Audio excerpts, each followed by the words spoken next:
రెండవది హోషేయ గ్రంథంలో మనం చదువుకున్నాం, న్యాయము కూడా లేనివాడుగా జీవించాడంట. న్యాయం లేదంట, నో జస్టిస్. ఓకే, వాస్తవానికి justice is usually associated with the law. అంటే దేవుని యొక్క ధర్మశాస్త్ర సంబంధమైనటువంటి చట్టాలు ఆధారంగా న్యాయాలు ఉంటాయి. వాటిని అనుసరించి జీవించేటువంటి వారే మనుషులు జీవిస్తూ ఉంటారు. అలాంటి వారు న్యాయం గలవారు, అన్యాయం చేసేటువంటి వారు కాదు, న్యాయాన్ని అక్షరాల జరిగించేటువంటి వారే ఉంటారు. కానీ ఇక్కడ యాకోబు తన అన్న విషయంలో న్యాయము లేనటువంటి వాడుగా జీవించాడు. ఎట్లా? ఓ మాట 27వ అధ్యాయము ఆదికాండము మనము 16 నుంచి 19 వచ్చిన భాగాలు మనం చదువుకోగలిగితే, 16 నుంచి రైట్. రెబ్కా వాటిని తీసి తన చిన్న కుమారుడగు యాకోబునకు తొడిగించి ఆ మేక పిల్లల చర్మములతో అతని చేతులను అతని మెడ మీద నునుపు భాగమును కప్పి తాను సిద్ధపరిచిన రుచికల భోజ్యములను రొట్టెను తన కుమారుడకు యాకోబు చేతికి ఇయ్యగా అతడు తన తండ్రి యొద్దకు వచ్చి, నా తండ్రి అని పిలువగా అతడు, ఏమీ నా కుమారుడా, నీవెవరవని అడిగాను. అందుకు యాకోబు, నేను ఏశావు అను నీ జ్యేష్ఠ కుమారుడను, నీవు నాతో చెప్పిన ప్రకారము చేసి ఉన్నాను. నీవు నన్ను దీవించుటకై దయచేసి లేచి కూర్చోండి, నేను వేటాడి తెచ్చిన దానిని తినమని అన్నాడు అనమాట. కదండి, న్యాయం లేదు. ఏది న్యాయం? ఏశావు జ్యేష్ఠ కుమారుడు. జ్యేష్ఠ కుమారుని యొక్క దీవెనలు అతని మీద ఉంటాయి. జ్యేష్ఠత్వపు హక్కులో ఉన్నటువంటి ప్రతి ఆశీర్వాదం పెద్ద కుమారుడే పొందుతాడు. అది న్యాయం. ఏది అన్యాయం? ఏశావు యొక్క రూపాన్ని, కదండి, ఏశావు యొక్క స్వరూపాన్ని ధరించుకున్నాడు.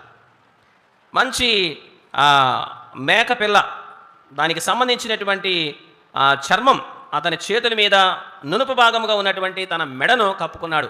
అంటే he wanted to be like his brother. ఎందుకంటే నాన్నగారి దగ్గరకు వచ్చినప్పుడు ఒకవేళ తడివితే ఏశావు అనేటువంటి ఫీలింగ్ ఆయనకు రావాలా. అప్పటికే పాపం ఆయన వృద్ధాప్యంలో ఉండి కళ్ళు కనిపించక గుడ్డివాడై ఉన్నాడు, చూపు మందగించిపోయింది. ఆయన కనిపెట్టగలిగింది కేవలము వచ్చినటువంటి వ్యక్తిని చేతులతో తడివి ఈయన పలానవాడు, ఈయన పెద్ద కుమారుడు, ఈయన చిన్న కుమారుడు అని మాత్రమే తెలుసుకోగలడు. సో దానిని గ్రహించినటువంటి ఇతడు అన్న యొక్క అన్నకున్నటువంటి చర్మ సౌందర్యాన్ని కలిగి సిద్ధపరిచినటువంటి భోజనాన్ని తీసుకొని రొట్టెని తీసుకుని వచ్చి తన తండ్రికి ఇచ్చి అంటున్నాడు, నేను నీ జ్యేష్ఠ కుమారుడైనటువంటి ఏశావును. వచ్చినవాడు ఎవడు? వచ్చినవాడు యాకోబు. కానీ ఏమని చెప్తున్నాడు? నేను ఏశావుని అని అబద్ధం ఆడుతున్నాడు. దేనికి? ఆశీర్వాదాల కొరకు. ఇది న్యాయమా? అన్యాయం కదా.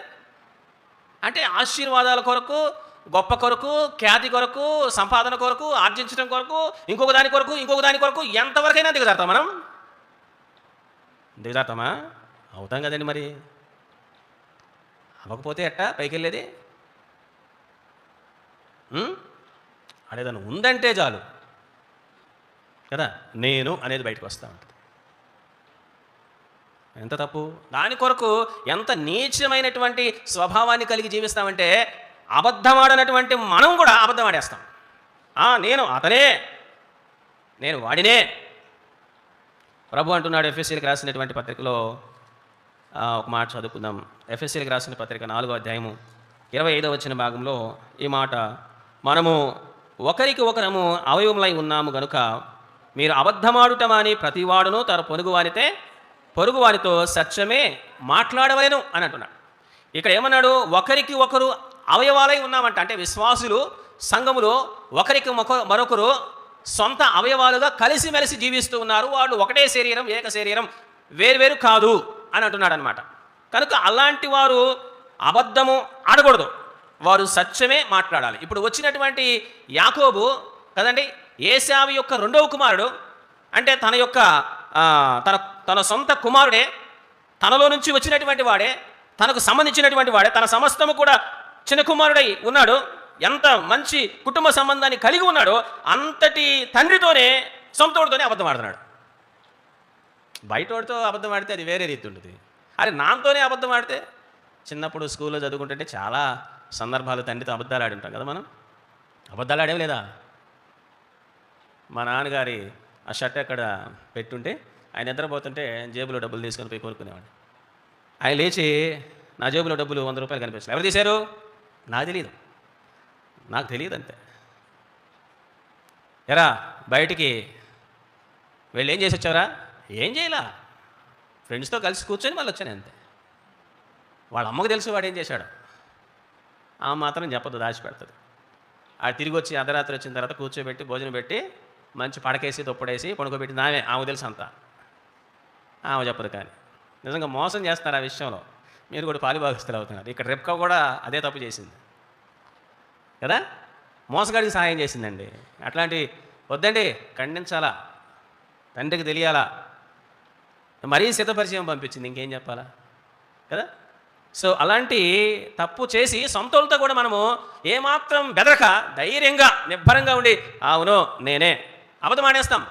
సత్యమే లేకుండా మనము అబద్ధమాడుతూ ఉంటాం. ఒక మాట తెస్సలోనికలకు రాసినటువంటి 2వ పత్రిక 2వ అధ్యాయము 10-12 వచ్చిన భాగాలు ఒకసారి చదువుకుందాం. 2:10-12 ఏమంటున్నాడంటే, దుర్నీతిని పుట్టించు సమస్త మోసముతోనూ నశించుచున్న వారిలో సాతాను కనపరచు బలమును అనుసరించి యుండును. ఇందుచేత సత్యమును నమ్మక దుర్నీతి యందు అభిలాష గల వారందరూ శిక్షావిధి పొందుటకై అబద్ధమును నమ్మునట్లు మోసము చేయు శక్తిని దేవుడు వారికి పంపి ఉన్నాడు అని మాట్లాడుతున్నాడు కదండి. ఎంత చక్కగా ప్రభు మాట్లాడుతున్నాడు. మొదటి యాకోబు ఆ కలగూర వంటక విషయంలో మోసం చేశాడు కదా, మోసము చేశాడు.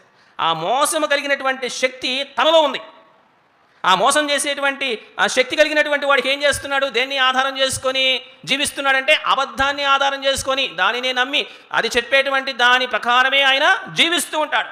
ఆ అబద్ధం ఎవరో కాదు, సాతాను అని మాట్లాడతాడు. అంటే మోసం చేసేటువంటి ఆలోచన ఎప్పుడైతే యాకోబు మనసులోనికి వచ్చిందో ఆయన నమ్మకత్వం అంతా కూడా అబద్ధమాడేటువంటి ధోరణిలోనే వెళ్ళిపోయింది. కారణం ఏంటంటే అపవాది తన మనస్సును స్వాధీనంలోనికి తీసుకుంది. అతని మనసులో ఇక సత్యమే ఉండదు, ఇక అబద్ధమే ఆడతాడు. అంతే కదండి. ఎందుకు రాదు నిజం బయటికి? ఎందుకు యథార్థత రాదు? ఎందుకు సత్యం ఉండదు అని అంటే నిజంగా నీ మనసును వాడికి ఇచ్చావు, వాడు స్వాధీనపరుచుకున్నాడు. దాని ప్రకారము వాడు అబద్ధం ఆడుకుంటూ అబద్ధాన్ని నమ్మి మోసం చేసేటువంటి ప్రయత్నాలన్నీ చేసుకుంటూ వెళ్ళిపోతూ ఉంటాడు. అందుకే వాళ్ళ నాన్న దగ్గరికి వచ్చి కూడా అదే చెప్తున్నాడు, నేను నీ జ్యేష్ఠ కుమారుణ్ణి మోసం చేసి అన్న దగ్గర నుంచి జ్యేష్ఠత్వాన్ని పొందినటువంటి నేను జ్యేష్ఠుణ్ణి ఏశావునని అబద్ధం ఆడుతున్నాడు. పేరెంట్స్తో అబద్ధం ఆడొచ్చా? నేను పిల్లల్ని అడుగుతున్నా, చెప్పండి. పేరెంట్స్తో అబద్ధం ఆడొచ్చా? ఆడొచ్చా? మా నానే కదా, మా అమ్మే కదా, మాట అంటది. మా నాన్నతో ఒక దెబ్బ వేస్తాడు, మళ్ళీ దగ్గర చూసి ఏమైందంట. అంత ఈజీ గోయింగో కదా ఉంటుంది. అంటే నాకున్నాయి కాబట్టి నేను మీకు చెప్తున్నా, నా అనుభవంలో నుంచి చెప్తున్నా, మీ గురించి నాకు తెలియదు. ఆ మాటకు వస్తే ఎగ్జామ్స్ రాసిన తర్వాత అవుట్ ఆఫ్ 25 2, 3, 4, 5 మార్క్స్ వచ్చాయి, బిలో 9 వచ్చాయి. ఇంటికి వచ్చి సంతకం మా నాన్న సంతకం నేనే పెట్టించేవాడిని. ఏందిరా ఇట్లా ఉంది? లేదు సార్, ఇది మా నాన్నే, చూడండి పై చూడండి. మరీ ప్రాక్టీస్ చేసేవాళ్ళం ఇంటిదా.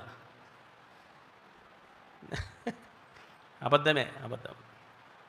కనుక దేవుడు సెలవిస్తున్నటువంటి మాట, మోసం చేసేటువంటి విషయంలో దేవుని ప్రేమ లేనటువంటి యాకోబు ఇప్పుడు దేవుణ్ణే విడిచిపెట్టాడు అని మనము ఇర్మియా గ్రంథము 13వ అధ్యాయము 25వ వచ్చిన భాగంలో చదువుకోవచ్చు. 13-25వ వచ్చిన భాగంలో అంటాడు, నీవు అబద్ధమును నమ్ముకొనొచ్చు, నన్ను మరచితివి కదండి. అబద్ధాన్ని నమ్ముకున్నటువంటి యాకోబు ఎవరిని మర్చాడంట? దేవుని మర్చిపోయాడు. దేవుని ప్రేమ లేదు మోసం చేసే విషయంలో కదండి. రెండవది, న్యాయం జరిగించేటువంటి విషయంలో అసలు దేవుణ్ణే మర్చిపోయాడు. దేవుని మర్చిపోయాడు ఇన్ ద సెన్స్ అక్కడ తండ్రిని కూడా మర్చిపోయాడు అనేటువంటి విషయాన్ని మనము అర్థం చేసుకోవాలి. అందుకే ఆదికాండం 27వ అధ్యాయం 35వ వచనంలో కపటోపాయము చేత ఏశావుకు రావాల్సినటువంటి దీవెనలన్నీ కూడా కదండి యాకోబు తన తండ్రి దగ్గర నుంచి పొందాడు. కపటమైనటువంటి ఉపాయాలు ఉంటాయి వాళ్ళ దగ్గర. మీరు ఏమన్నా అనుకోండి, పెద్దోళ్ళ కంటే చిన్నోళ్ళు చాలా షార్పే ఉంటారు. ఇంట్లో పెద్ద కుమారుల కంటే చిన్నోళ్ళు అమ్మో ఎంత షార్పులే. వాడిది ఆమెది వాళ్ళ సొంత దాని అంటే స్వార్థం, తనకు కావాల్సింది తనకు రావాల్సింది దాన్ని తెచ్చుకునే విషయంలో ఎంత చక్కటి ఆలోచన చేసి పెద్దవాళ్ళని మెప్పిస్తారంటే అది తెలుసుకునేటప్పటికీ వాడు దాటి వెళ్ళిపోతాడు. ముందు కట్టుంటారు చిన్నోడు. మరి భలే హుషారు స్వామి, అవునా? ఎక్కడో ఒకళ్ళు పెద్దోళ్ళు అట్లా ఉండొచ్చు, ఎక్కడన్నా ఒకళ్ళు ఉంటారు. కానీ ఒకటి తర్వాత 2, 3, 4, 5 ఎన్నైనా సరే భలే హుషారా ఈయన అట్లనే ఉన్నాడు. ఇలాంటి